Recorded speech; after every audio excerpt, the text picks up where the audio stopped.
is getting started.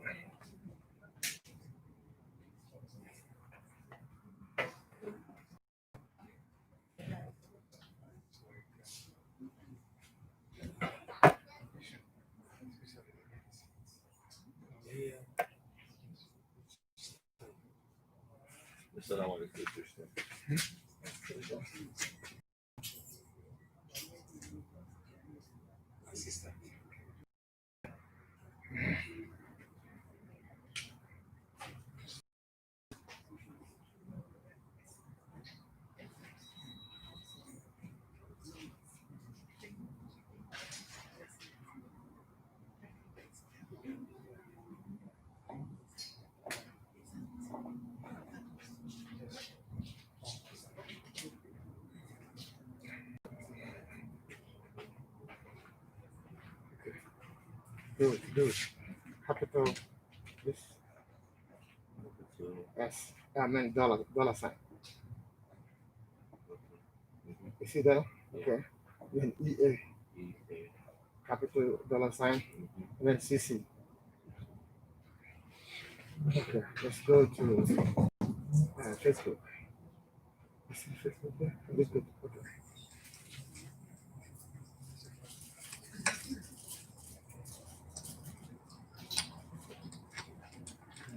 Let's go. Does this together? Yeah. Okay. Let's get up and go back to the other side. You want to delete it? No. I beg you. So let's go to the camera. Go to allow once. Go to video. Set it up. Close. Right there.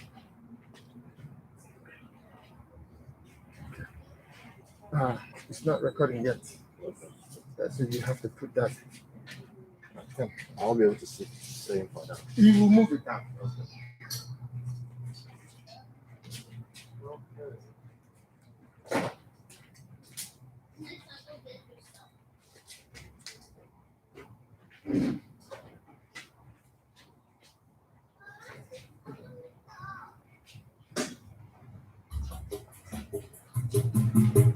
Please stand.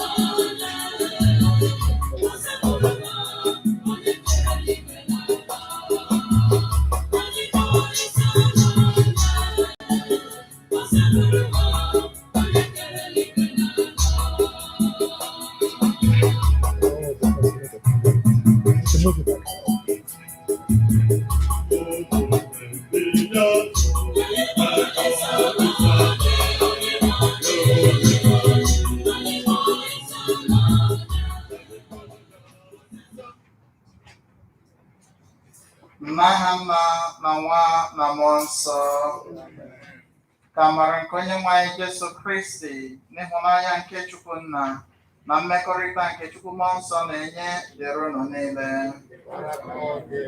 Good afternoon, everyone. N'ụbọchị taa anyị na-achụ àjà nke Sọnde nke 23 oge na-abanyeghị n'emume 23rd Sunday in ordinary time. N'aja misa anyị na-achụ àjà iji kelee Chineke maka nchekwa ya n'ebe anyị nọ n'otu n'otu. All through this time of the pandemic, na-ayọkwa ya ka ọ gaa n'ihu na-echekwawa anyị na ụmụ anyị ma n'ọrụ anyị na ezinụlọ anyị. Ka ọ na-eme ka okwukwe anyị na-esi ike n'agbanyeghị ihe ọbụla ga-emenụ. Ka bụ ihe ndị a ga-agacha ka anyị nwekwa ihe anyị ga-eji nye aha nsọ ya ekele.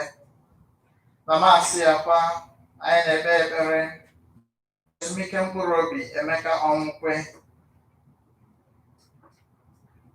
Ọ bụ na onye Ọbadike yọrọ ya bụ mas ka anyị yie ọnụ ihe ndị ọzọ na-akpa anyị n'otu n'otu.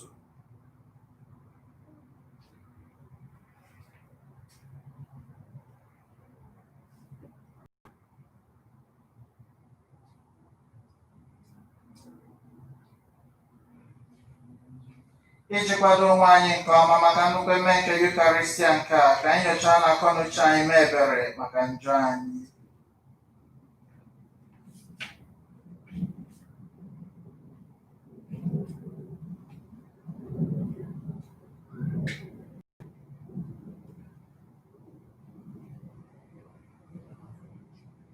Gị onye sitere igbu obi chegharịrị echegharị, onye nwe anyị mee ebere.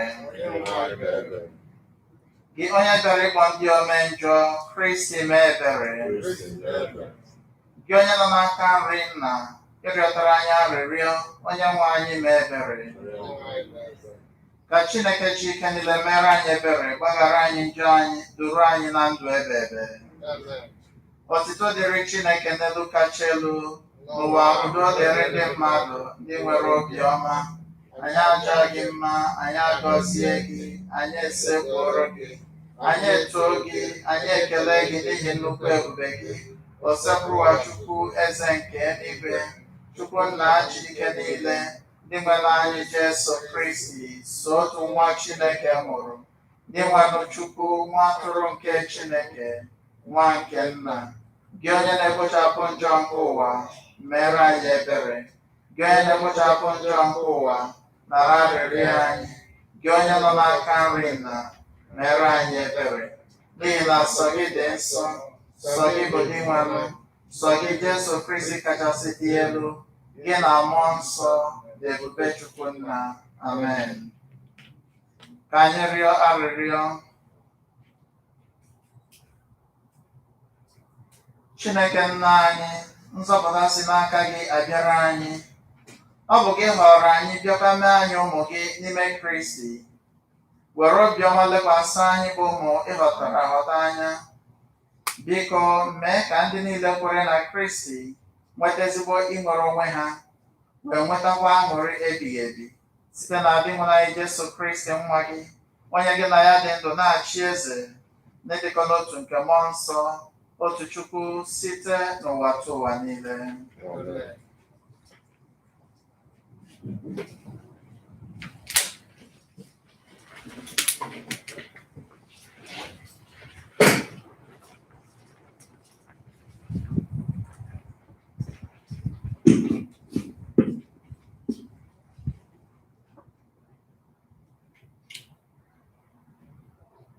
Ihe ọgụgụ nke mbụ.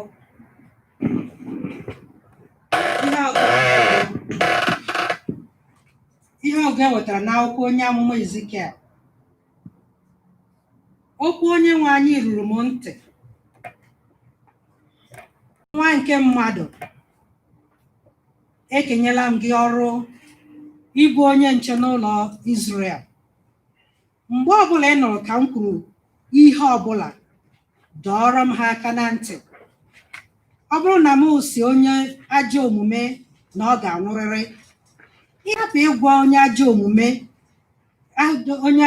ahụ okwu ka ọ tụgharịa obi ya, si n'ụzọ ajọ omume ya pụta, onye ajọ omume ahụ ga-anwụ ọnwụ na njọ ya, ma aga m ana gị ụgwọ isi ya maka ọnwụ ọnwụ.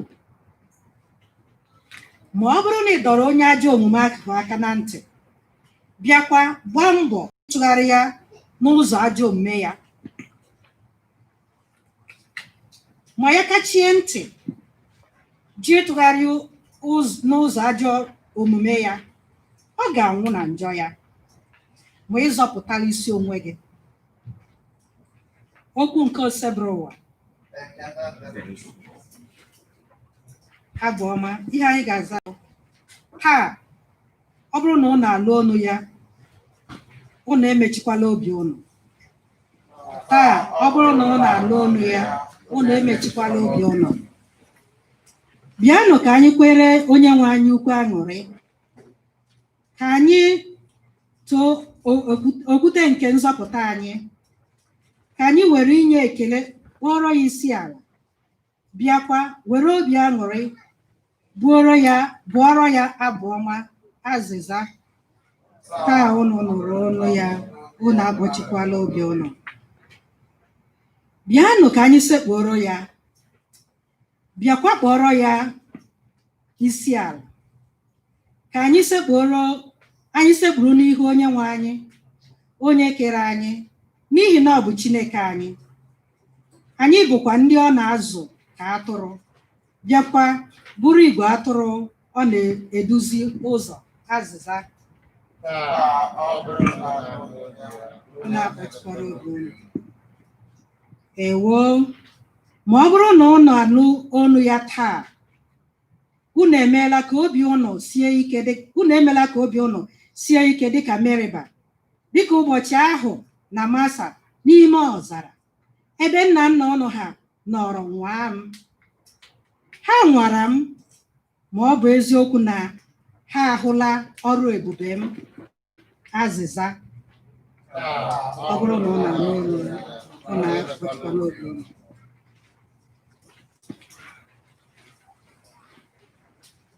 Ihe ọgụgụ nke abụọ.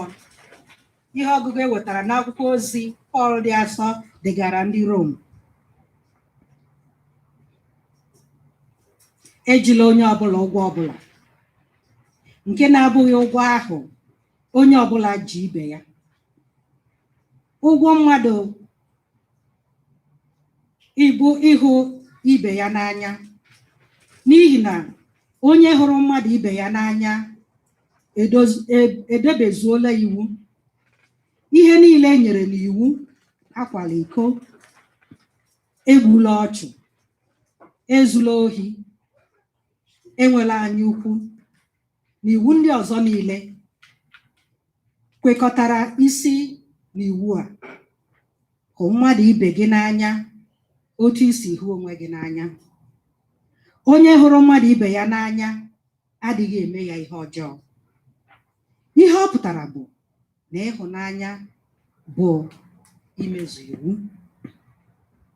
Okwu nke Osebrowo.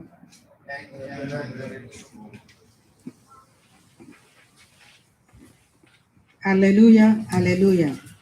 Aleluya, aleluya. Onye nwe anyị kwuru sị,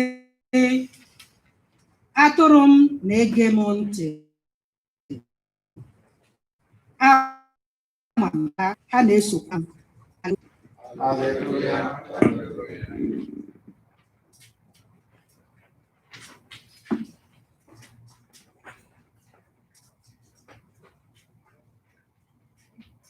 Onye nwe anyị nọnyere unu. Ihe ọgụgụ nke a si n'oziọma dị nsọ nke Matiu dere. Jesu gwara ụmụazụ ya sị, ọ bụrụ na nwanne gị emehie gị, jee tụọ ya mmehie ya n'ihu ebe naanị gị na ya nọ. Ọ bụrụ na ọ ṅaa gị ntị, iritela nwanne gị n'uru. Ma ọ bụrụ na ọ ṅaghị gị ntị, kpọrọ onye ọzọ maọbụ mmadụ abụọ ga-agba akaebe ihe ọbụla e kwuru. Ọ bụrụ na ọ ṅaghị ha ntị, gwa nzukọ. Ọ bụrụ na ọ ṅaghị ntị n'ihe nzukọ kwuru, were ya ka onye ala ọzọ maọbụ ka onye ọnụ ụtụ. N'ezie, asị m unu, ihe ọbụla unu kwupụtara na ekedoro agbụ n'elu ụwa ga-abụ ihe atọpụrụ agbụ n'eluigwe. Ọzọkwa, asị m unu, ihe ọbụla mmadụ abụọ n'ime unu jikọrọ ọnụ rịọ n'ekpere, Nna m nọ n'eluigwe ga-emere ya unu. N'ihi na ebe mmadụ abụọ maọbụ atọ zukọrọ n'aha m, ebe ahụ ka m nọ n'etiti ha. Oziọma nke Osebrowa.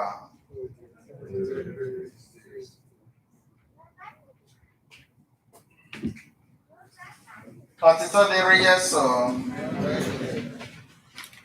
N'ụbọchị taa, ihe a na-achọ igosi anyị bụ mkpa ọ dị na anyị ga-enyere ụmụnne anyị aka ka ha nọrọ n'ụzọ kwụ ọtọ, ụzọ ezi omume. The importance of helping our brothers and sisters to stay on the righteous path. Ọ ya bụ ihe anyị hụrụ na the first reading and the gospel, particularly na the gospel. I heard Jesu Christi. 2 weeks ago, we read from Matthew chapter 16. When Jesus came to Caesarea Philippi, ya jụrụ ụmụazụ ya sị, onye ka ndị mmadụ na-eche na mbụ? and yet are their answers. Yes, who do you say that I am? Then after that, last Sunday, a continuation of that very gospel. Yeah, the one has said, one came out of that n'aka ndị Jew. Mana n'ụbọchị nke atọ ọ ga-ebili, that they will suffer, but on the third day he will rise again. Then today, Jesus Christ has continued in Matthew chapter 18. Ịgwa anyị na ọ dị mkpa na anyị ga-anọ to be our brother's keepers. Ya sị gị na ọ bụrụ na nwanne gị emeghe gị, gaa tụọ ya mmehie ya n'ihu. If your brother does anything wrong to you, go and talk it over with him. Just by yourselves. Don't involve another person. Just yesterday, I was sharing an experience. Again, no, the Caribbean. And one day in a parish, and when Mata Korea, my parish, but she was attending school in a nearby parish, a Catholic parish too, and it's a Catholic school run by nuns. So they would do catechism classes for them there. And they would do it in that parish. So it came to the point that this girl, the parish priest needed the baptismal certificate, but they couldn't find any.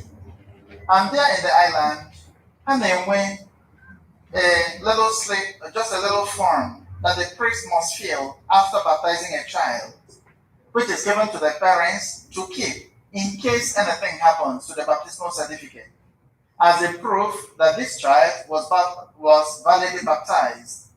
Because on there went all the information he needed for a good baptismal certificate. So, this child's parents I'm trying to register, I couldn't find her name anywhere. Just, do you have that form? No, we lost it. And say, okay, we have to do conditional baptism. That's what we have to do. She didn't take that so kindly. Mary explained, say, I can't just presume a date and enter the name of this child and put a date for baptism in the register. We have to do something valid. This is conditional. If after you get it, then I am correct here in here. But for now, there is no record that my baptism. The godfather to this girl happened to be a canon lawyer. So the woman agawa to that man. So one afternoon, the man called me. I said, no, maka this girl. See, okay, do you have the baptismal certificate? I said, no, they lost it. See, what of the form? I said, we can't find it. See, as a canon lawyer, what do you advise me to do? I said, conditional baptism. See, what am I doing? Only him proposed to you. Was it not conditional baptism? So, but what I'm trying to say is, it had to stop there because money was the Romani. But there was another one, a similar thing in another parish.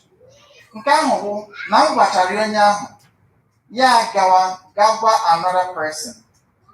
They wouldn't come to me to ask me, is it true that this thing happened? What really happened? So that I will explain myself.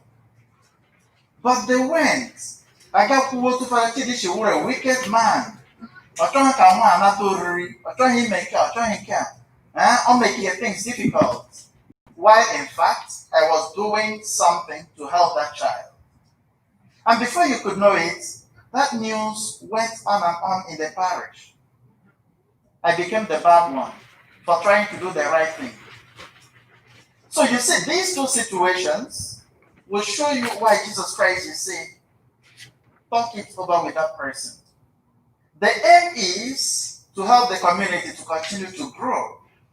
Because if you allow it, will fester and fester and fester. And it will involve a lot of people. oge a ga-atụ aga onye gwara m onye a gwara m onye gwara gị onye nke a gwara m asị na asị. Before you know it, the parish had got divided.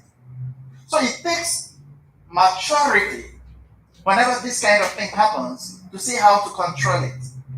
Christ and our advice, you have to do everything to win back your brother.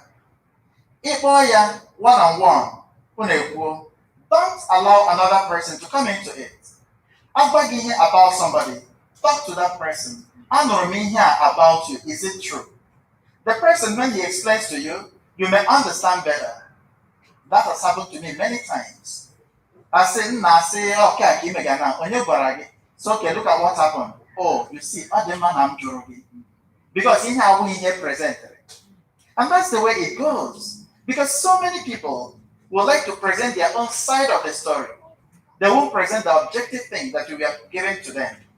So Christ is saying, first of all, to avoid misinterpretation and unnecessary addition, talk it over with this person. If you talk with this person and the person does not agree with what you're saying, get one or two more persons. Because it's in the book of Deuteronomy that the witness of 2 or 3 persons will sustain a charge. So, that's the important idea. Then we're reading, over money house of Diana, again, 1 or 2 persons of Sanya. If he doesn't listen to these people, bring it to the community. They put it there at the community. That's the only way the community will hear it. And then if he doesn't listen to the community, treat him as a tax collector or as a Pharisee or the tax collector. So even there, sometimes some people, and I try and see, but yes, so Christ says again, treat him as a tax collector. That means you forget about him, because tax collectors were people really hated in the Jewish community. And the reason was very clear. Because these people, they were taking over what was stipulated and enriching themselves fraudulently. Not only that, they were collecting for the Roman Empire, which was a Gentile empire. So the fact that they will take the money from God's people to build up a Gentile nation was detestable to their people. So they were hated with passion. But we may ask ourselves, how did Jesus Christ treat tax collectors and sinners? Jesus Christ treated them in a way that he did not cast them out. Rather, he made them his friends. We can think of somebody like Zacchaeus and Matthew, whose gospel we read today. Matthew was a tax collector. That we are here, come follow me. And he followed him. Zacchaeus, come down from the tree, for today I shall be in your house. I got word there. Zacchaeus made confession here. When by email restitution. Yes, here today salvation has come to this house. For this man too is a posterity of Abraham. So Jesus Christ is actually saying, when you try all these things and this person is not cooperating, he needs a lot of prayers. He needs your compassion. Instead of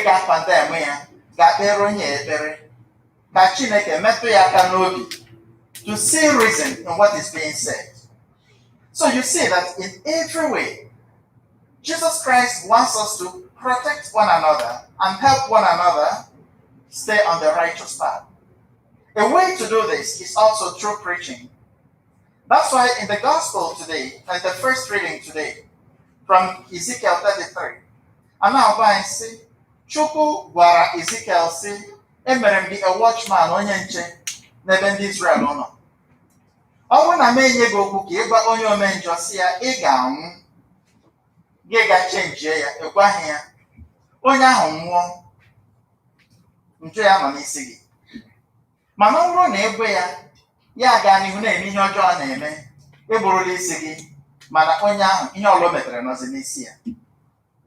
That shows us that the work of preaching is so sacred because it's not your words you are speaking.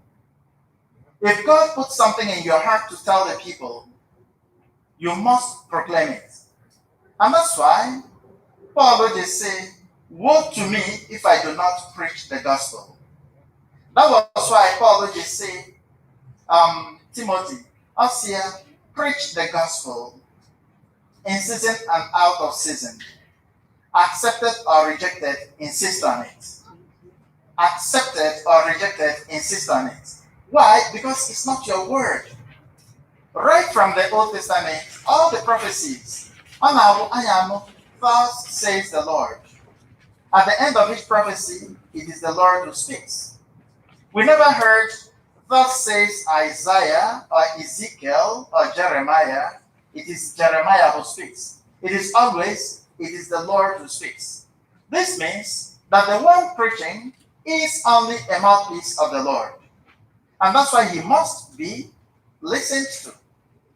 A lot of people, both such, that Abba Hezioku, a preacher, Gahu, Hakubuwe, Adakuwe, yes, I'm going to get an office, Father, I'm sure you're going to get away. I remember some years ago, around 2000, I was covering a parish. And after a Sunday Mass, a lot of people were so happy. I didn't know that what I was preaching was actually what was happening in that parish that week, Eban Azal. And I spoke so much about Israel. Tuesday, I was in office. This man, Agarabia, I said, good morning, Father. Say, good morning, sir. I said, Father, when you are na church on a Sunday, my guys are like, what? They put a lot of things. I said, Naha Chineke, oh no, Polika, but one name, Braga Baggy Basaram, Mana Wonye. I said, Mania Wonyoga, see Wonyoga. You won't know that because Polycarp never came to me. All now Baragoku Chineke, and it falls on your path. You take it and walk on it. The word of God is alive and active. It has a purpose. Once it is spoken, all Inyoma ineme keku. Chuku na amasigo bigese gani huna emegeni neme. Every yoji ineme, Chuku torizo butakuro bigi. Because I'll say, na ya enweghị obi ụtọ n'ọnwụ nke onye mmehie kama ka o si na njọ ya pụta mee gịnị dịrịkwa ndụ. Like what happened in Acts of the Apostles chapter 2 in verse 37. On the day of Pentecost, Peter was preaching to the Jews under the influence of the Holy Spirit. At a point, we are told that we are cut to the heart, and they asked, brothers, what must we do? What should we do?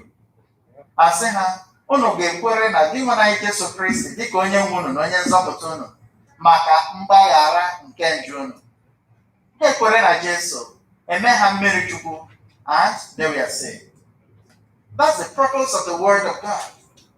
To get you back to your God, to get you back to the righteous path. It is a mission of love. Me kpọrọ nwanne gị to correct him, or e preachere gị, or a mission of love through which God is reaching out to his people. The thing nobody taa, ọ bụrụ na unu anụ olu ya unu emere gịnị akpọchi n'obi unu. Ọ bụrụ na unu anụ olu ya unu akpọchi n'obi unu. That was our psalm today. Whenever God speaks to us, it is for a reason. His word is never empty. Asị anyị, I will love. Paul na-ekwu gbasara ya in the second reading. Paul si anyị, unu ejila ụgwọ ọbụla ewepụ ụgwọ ahụ onye ọbụla ji ibe ya ụgwọ nke ịhụnanya. In other words, all of us must love, and if everyone is loving everyone, then the world will be in peace. Agaghị enwe katakata, agaghị enwe nation warring against nation.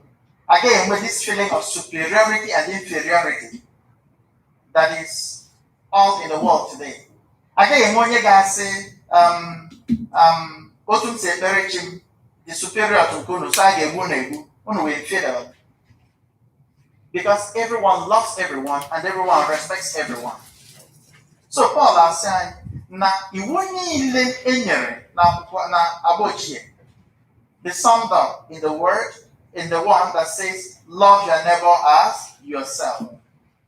And that is so true. When God gave his commandments, he gave it 2 tablets. The first one about love of God, and the second one about love of neighbor. So we can say the commandments are summarized in the word love. Jesus Christ himself said it when he was asked, which is the greatest commandment? He said, you must love the Lord your God with all your heart, with all your soul, with all your strength. The second is like it. You must love your neighbor as yourself. No commandment is greater than these 2. So, my dear brothers and sisters, I'm going to say, anyị hụ mmadụ ibe anyị n'anya. Ịhụnanya anyị ga-enwe maka mmadụ ibe anyị ga-erurịrị nke na onye mejọrọ gị, try to work it out with that person. Do everything to gain back your brother or your sister. Because ọ bụrụ na eme ihe ga na-ata ka anya ebe ọ gụrụ hụrụ onwe unu. That's anyị mee ihe dị otu a. Because what you give out is what you receive. If you give forgiveness, forgiveness comes to you. But if you give wickedness, wickedness will follow you wherever you go. So Jesus Christ is not saying, nye ịhụnanya. Paul dị answer saying, nye ịhụnanya. Ịhụnanya Chineke a na-egosi anya na okwu Chukwu a na-agwa anyị from time to time. And when we hear it, we should listen to it.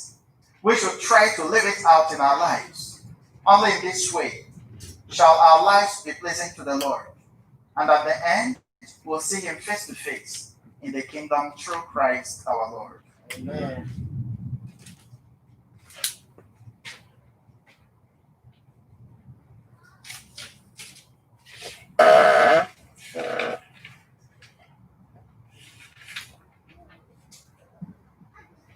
Ekwere m n'otu Chineke, nna ji ike niile, onye mere eluigwe na ala, ihe niile a pụrụ ịhụ anya na ndị apụghị ịhụ anya, ya na otu onye nwe anyị Jesu Kristi, otu nwa Chineke mụrụ, nna mụrụ tupu ụwa tụọ ụwa niile, Chukwu si na Chukwu, ihe si n'ihe, ezi Chukwu si na ezi Chukwu, amụrụ amụ, emeghị eme, ya na nna bụ otu ihe na ọdịdị ebighị ebi ha ji bụrụ Chukwu, onye si na ya n'ihe dum, onye maka ihe bụ mmadụ na maka ihe nzọpụta anyị siri n'eluigwe gbadata.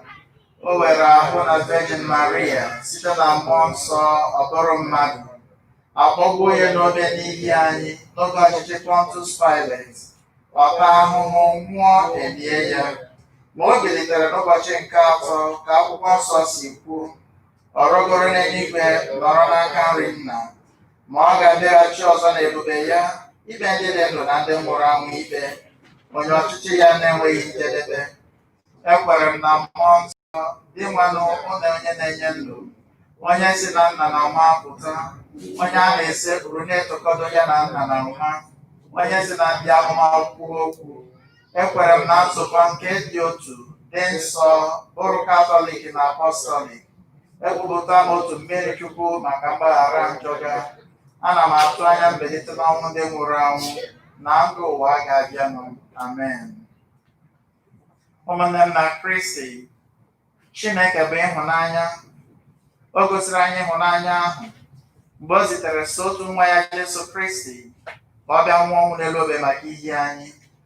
Ọ na-agakwa n'ihu na-egosi anyị ịhụnanya ahụ site na ịgwa anyị okwu Chukwu, ịgwa anyị ụzọ anyị ga-esi dozie ndụ anyị. Ka anyị bịa ugbu a n'ihu Chineke bụrụ mkpa anyị dịgasị iche iche na mkpa ndị niile chọrọ ka anyị cheta ha n'ekpere, n'ihi na ọ sị anyị na anyị yọọ na anyị ga-ayọta, anyị chọọ na anyị ga-achọta, na ọ bụrụ na anyị akụ aka na ụzọ ga-emeghere anyị. Ihe anyị ga-aza bụ, dị nwanụ nụrụ arịrịọ anyị. Ka anyị kpee ekpere maka ụka.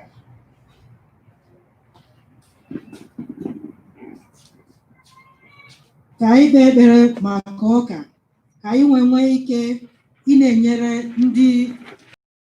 ndị neighbors anyị aka, wee nwee ike ị na-eme ife Chukwu si kwadoro ka anyị na-eme.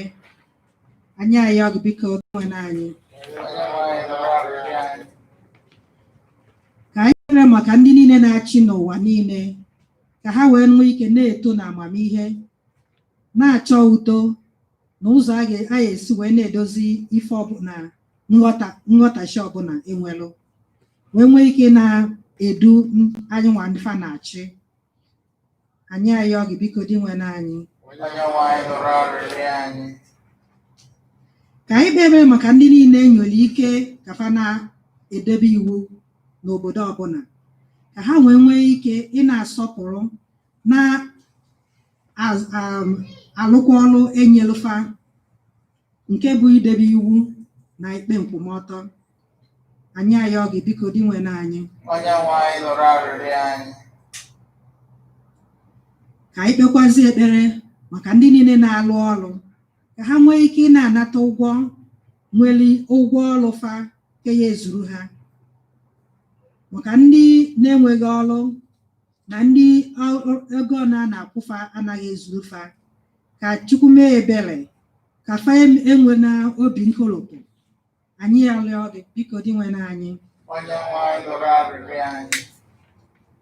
ka anyị kpekwazi ekpere maka parish anyị, ka anyị kọntinu bụrụ ndị na-anabata n'onye ọbụla, nwee ike ị na-enwe agụụ ịzụ mkpụrụ obi anyị na obi anyị, ka anyị na-enwekwa ike na-agbalụ ndị mmadụ ndị mehiere anyị. Anyị ayọ gị biko dị nwere anyị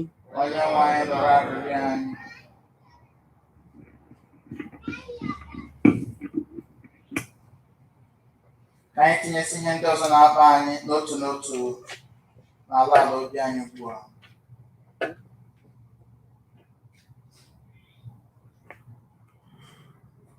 Ka anyị chetakwa ụmụnne anyị ndị bụ anyị ụzọ gawa ezumike nke ọnwụ, ka onye nke anyị na-echeta n'ụzọ pụrụ iche na Maasị Emeka Ọmụkwe, ka Chineke onye kpọrọ ha ka ọ kasie ndị ezinụlọ ha obi, bịa site na aja nsọ nke misa sacha mkpụrụ obi ha mara ha n'ala eze. Anyị arịọ gị onye nwe anyị. Chineke nna ji ike niile onye ebere, anyị na-ekene gị maka ịhọrọ anyị ka anyị bụrụ ụmụ gị n'agbanyeghị ndị omenjọ anyị bụ. Akwụkwọ nsọ gị kwuru na ihe gosiri ịhụnanya nwere n'ebe anyị nọ bụ na mgbe anyị ka bụ ndị njọ, izite nwa gị ka ọ bịa nwụọ ọnwụ n'elu obe maka ihi anyị. Anyị na-ekene gị maka amara nke ị na-enye anyị ụbọchị niile nke anyị ga-eji na-ebi ndụ dịka ụmụ Chineke. Anyị na-asị gị onye nwe anyị, ọtụtụ oge anyị na-agba mbọ ekwensu na anwa anyị ọnwụnwa n'ụzọ dịgasị iche iche. N'oge ndị dị otu a, anyị na-asị gị ka amara gị ghara ịhapụ anyị aka.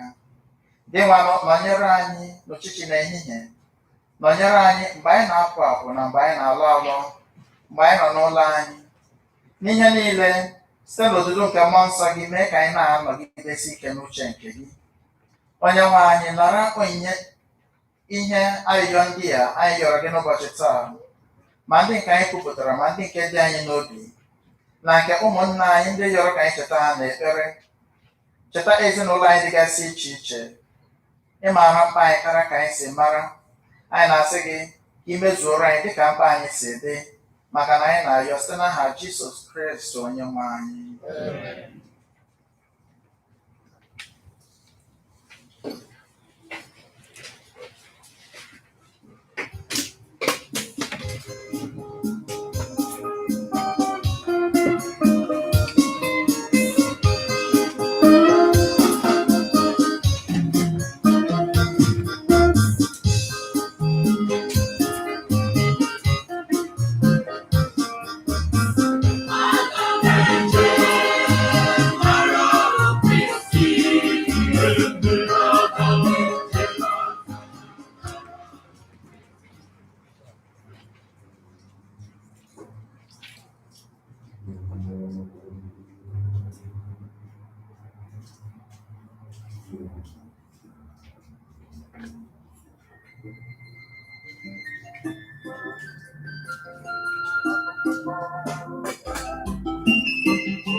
Rịọwanụ ụmụnne m ka aja m na nke unu bụrụ ihe ga-asọ Chukwu na ajọ ike niile ịnara m.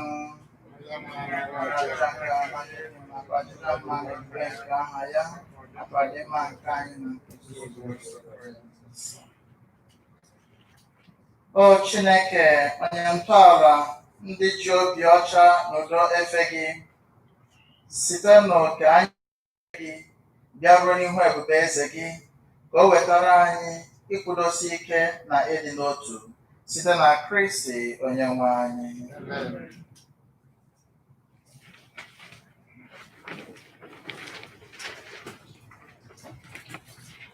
Onyenwe anyị nọnyere unu, welite n'obi elu, ka anyị nye n'ụdị nwanụ Chukwu anyị ekele. O kwesịrị ezi bụrụkwa ihe ziri ezi ọrụ dịrị anyị na nzọpụta anyị, na anyị ga-enye gị ekele oge niile na ebe niile dị nwanụ o nna dị nsọ Chineke ji ike niile, onye dị ụwa tụ ụwa site na Kristi dị nwere anyị, onye fere rụọ ọrụ a dị ịtụnanya, ka e wee si na njọ na agbụ nke ọnwụ kpọpụta anyị, bịa kpọbata anyị n'otito nke a, nke mere ji akpọ ugbu a abụrụ ahọtara ahọta ndị ụkọchukwu nọ n'ọkwa eze, mba dị nsọ ndị agbatara gị, ka anyị bụ ndị si n'ọchịchịrị kpọbata n'ihe nke gị dị ebube, na-ekwupụta gị n'ebe niile.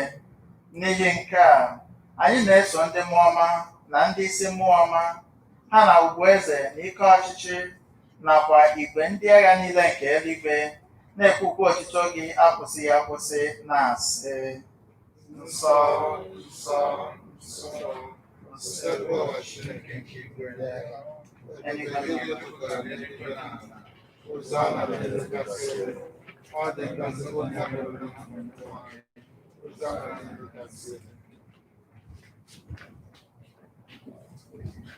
ịdị nsọ ezie dị nwa m bụrụ isi iyi nke adị nsọ ọbụla. Ya mere anyị na-arịọ ka ido onye ndị a nsọ site n'ikukwasị ha mmụọ gị, ka ha wee ghọrọ anyị ahụ na ọbara nke onye nwe anyị Jesu Kristi, onye mgbe o kwetere ka edunye ya n'ahụhụ ọnwụ, were achịcha ka ọ na-enye ekele nyawa ya, nyekwa ya ụmụazụ ya, na-asị: naranụ nke a, rienụ ya unu niile, nke a bụ ahụ m nke a ga-edurunye maka unu.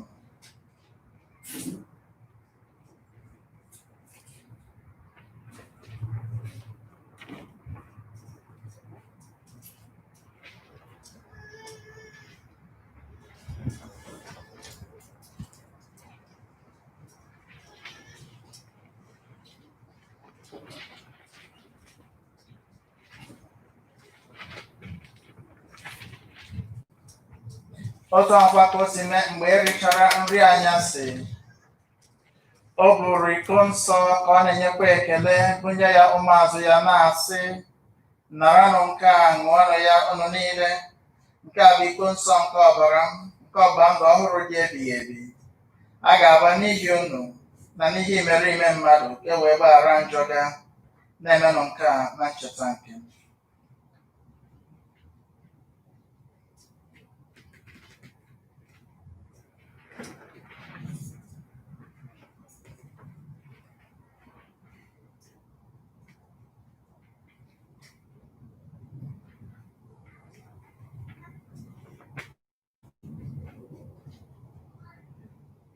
Ihe omimi nke okwukwe, anyị na-ekwusa ọnwụ gị, na-ekwupụta mbilite n'ọnwụ gị, o dị mmanụ, wee ruo mgbe ị ga-abịa. dị nwanụ ebe anyị na-echeta ọnwụ na mbilite n'ọnwụ ya, anyị gụnyere gị achịcha nke ndụ na iko nsọ nke nzọpụta, na-enye gị ekele n'ihi na ịgụnyere anyị na ndị tosiri kwuru n'ihu gị na-efe gị. Anyị ji umeala rịọ ka anyị bụ ndị na-eketa oke na ahụ na ọbara Kristi bụrụ ndị a ga-ekpokọba ọnụ site na mmụọ nsọ. Dị nwanụ cheta nzukọ gị gbasara n'ụwa niile, mee ka o zuo oke n'ịhụnanya ya na popu anyị bụ Francis na ndị bishọp anyị bụ Gerald na Alberto na ndị echiri echi niile. Chetakwazị ụmụnna anyị ndị ji nchekwube nke mbilite n'ọnwụ rahụ ụra, were ebere kpọbata ha na ndị ọzọ niile nwụrụ anwụ n'ihe nke ịhụ gị. Anyị na-arịọ ka ị mere anyị niile ebere, ka anyị soro Virgin Maria dị ngọzi nne nke Chukwu, nakwa Josef dị ngọzi bụ di ya, ndị apọstụl dị ngọzi na ndị nsọ niile ndị mere uche gị kemgbe ụwa ta ụwa keta ebe ndụ ebighị ebi, ka anyị sorokwa ha na-eto gị na-edo gị ebube site na Jesu Kristi nwa gị.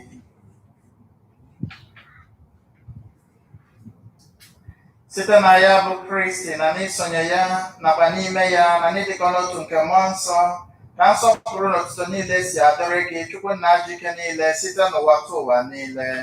Amen.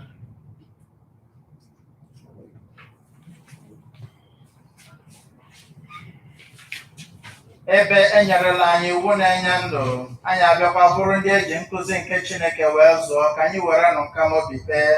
Nna anyị nọ n'eluigwe,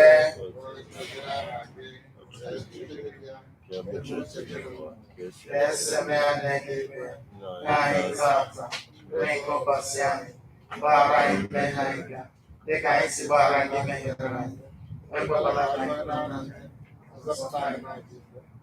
zọpụta anyị, anyị na-arịọ o sebụrụ ụwa na ajọ ihe niile, were ebere nye udo n'oge nke anyị site n'inye aka ebere gị, ka a zọpụta anyị na njọ oge niile, anyị were gbalahụ nsogbu niile, were nchekwube dị nsọ na-atụ anya maka ndị achị nke onye nzọpụta anyị Jesu Kristi. Onye nwe anyị Jesu Kristi, onye gwara ndị ụmụazụ gị, udo ka m na-ahapụrụ unu, udo nke m ka m na-enye unu, elekwala anya na njọ anyị gaa, kama n'okwukwe nke nzukọ gị, nye ya udo na ịdịkọ n'otu mgbe niile ka uche gị siri chọọ, gị bụ anyị dị ndụ na-achị ebighị ebi ebighị ebi.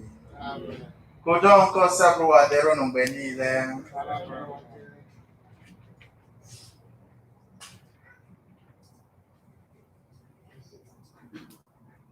Nwa atụrụ nke Chukwu, onye na-ekpochapụ njọ nke ụwa, nyere anyị ebere.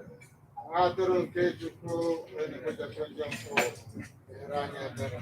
Nwa atụrụ nke Chukwu, onye na-ekpochapụ njọ nke ụwa, nyere anyị ebere.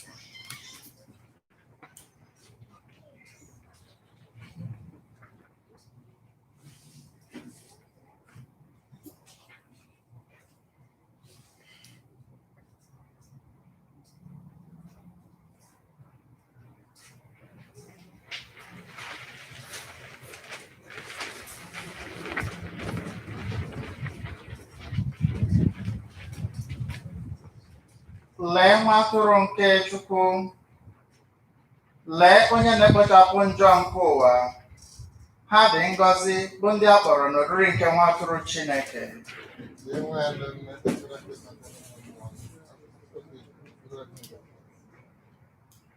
Ahụ Kristi. Amen.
Ka anyị rịọ arịrịọ.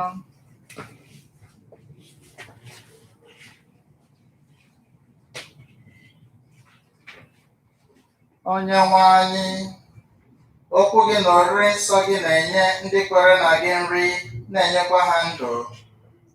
Otu anyị si mezue emume àjà nwa gị hụrụ n'anya, sikwa otu a mee ka anyị rite uru isonye na ndụ ya mgbe niile site na Kristi dị nwe n'anyị.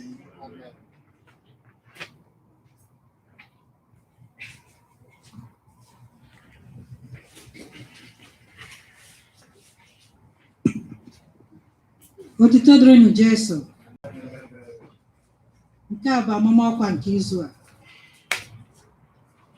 Ndị Filipino community na-asị anyị bịa nọnyere fa na ụka fa na-akaba na Saturday, September 12 na 6 mgbede.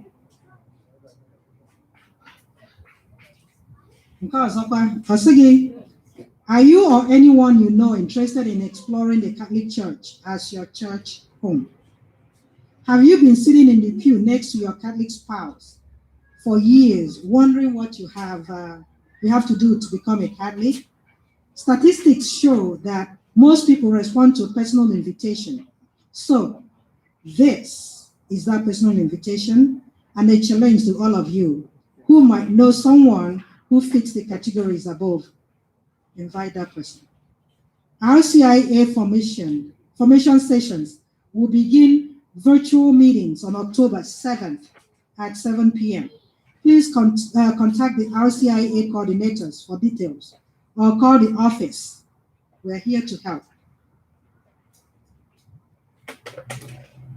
Are you or someone you know going through a separation or divorce? If you are, you do not need to go through it alone. Divorce and separation can be painful experiences. Divorce care support groups is now available to those who are seeking faith, healing, and empowerment. If you're interested or have any further questions, please contact Jerry Payne at the below email address, the number at the web, 714-309-2414. The support group will start Thursday, September 10, and will meet once a week via Zoom for 13 weeks from 7 to 8:30 p.m.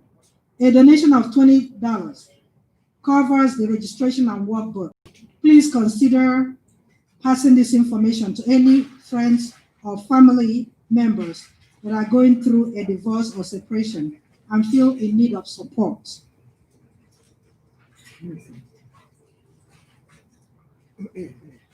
Announcement for the elect parents and sponsors. The rehearsals has been changed for Friday, September 11th at 6 p.m. Please arrive on time.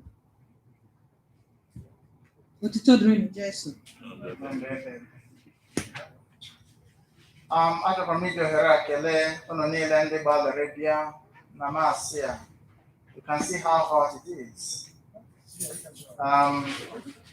Ahụ m na onwere ndị na-atụ webụ ụjọkara Chineke. So God beats everything. Anyị na-ekele unu for coming. I think no matter what situation we are in, the best place and the best person I ga-anata ikikere to go through Chukwu n'onwe ya. And that's why we come to Mass. So no matter ihe weda na-eme ugbu a, ndị ghọtara nọ na-abịa n'ihu Chukwu bịa sị ya, Chukwu gịnị ka anyị ga-eme? Chukwu weghara ọnọdụ anyị, doziere anyị ọnọdụ anyị. That's what we do when we come. So I'm ekele unu ndị bịara nụ. After Mass, as we know, this is our exit, not this way. And then as we are going, we have some things to drink. Extra water, we still have water in the cooler. But there are other things like soda, fruit drinks, and all that you can take. Onye nwe anyị nọnyere unu. Ka Chukwu ji ike niile gọzie ma chekwawa unu. Nna na Nwa na Mmụọ Nsọ. Ka anyị lewe n'udo n'ịhụnanya Kristi misa akwụsịgo.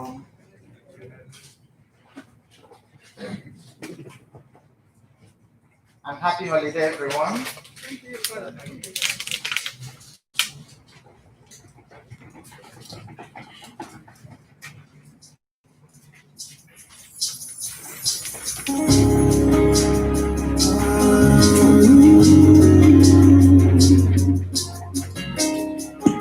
Biko, everybody. say I clean your area. Let's take time to clean your area. Stay where you are because thank you. Ọrụ ebube ya ga-eneruarị n'ebe mbọ isi ike nke na-adịghị atata aka ya aka Jehova na-eme mma aka ya aka Jehova na-eme mma ọrụ ebube ya ga-eneruarị n'ebe mbọ isi ike ndụ nke na-adịghị atata aka ya aka Jehova na-eme mma Jehova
Not the same thing.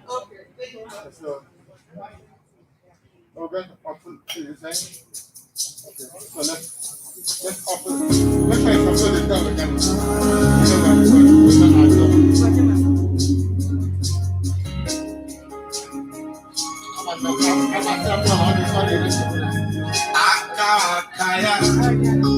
aka Jehova na-eme mma ọrụ ebube ya ga-eneruarị n'ebe mbọ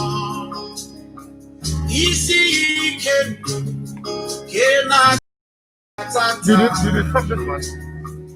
aka ya aka Jehova na-eme mma aka ya aka ọrụ ebube ya ga-eneruarị n'ebe mbọ isi ike ndụ nke na-adịghị atata